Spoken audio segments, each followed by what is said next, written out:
The Green Bay Packers should place a call to Colin Kaepernick in the wake of the collarbone injury suffered by Aaron Rodgers on Sunday.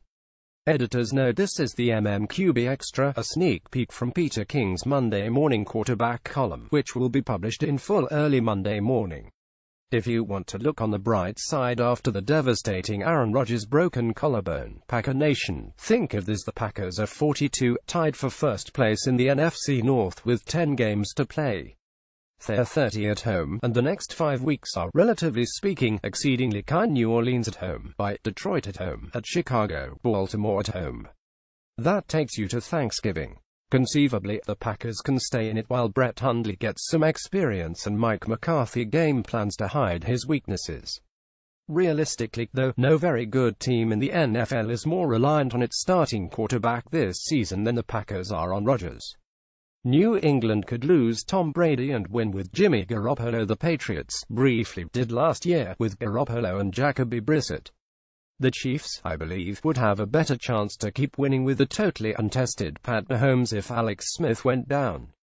Philadelphia has Nick Foles. Atlanta has Matt Schaub. Denver has Brock Osweiler 52 as a Broncos starter, who makes that final drive in Dallas last week other than Rodgers, the frisky marksman who wins the playoff game in Dallas last year. Rodgers' rare combination of elusiveness, running ability and precision is unmatched in football, now and maybe forever. It's devastating, no question, Packers wideout Randall Cobb said.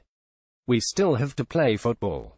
We have a long season ahead of us to figure out what we're going to do. My opinion: the Packers should call Colin Kaepernick on Monday morning.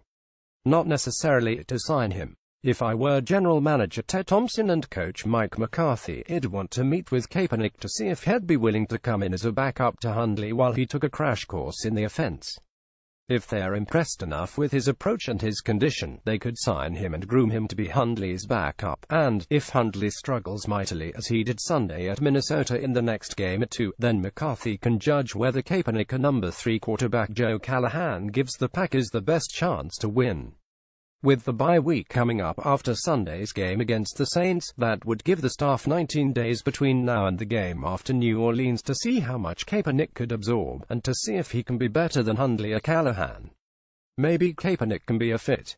Maybe he can't. And this grievance Kaepernick filed could complicate things too. I just know that if I were the Packers, I would want to feel very good about my quarterback situation when the rest of my team is a solid playoff contender.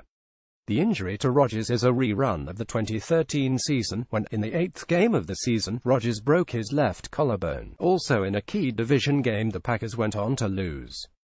The Bears won that day at Lambeau Field.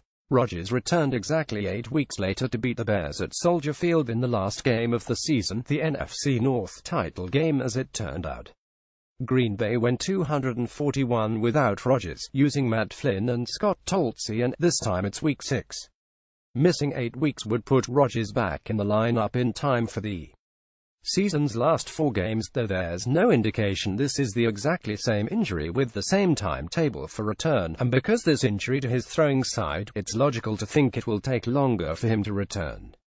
There's no way to know how long Rodgers will miss, or whether he'll be able to return this season at all. Hundley is a 5th-round pick from UCLA with 0 NFL starts. Callahan is an undrafted free agent from Wesley College in Dover, Delaware, with 0 NFL passes, and the line in front of Hundley is batted both starting tackles, David Bakhtiari hamstring and Brian Bulaga possible concussion, could be hampered when they're needed most. It's hard to imagine the Packers surviving this blow and making the playoffs this year. If they do, it will be the best coaching job in McCarthy's career. We have a newsletter, and you can subscribe, and it's free. Get the Morning Huddle delivered to your inbox first thing each weekday by going here and checking the MMQB newsletter box. Start your day with the best of the NFL from the MMQB. Question, a comment, story idea, email.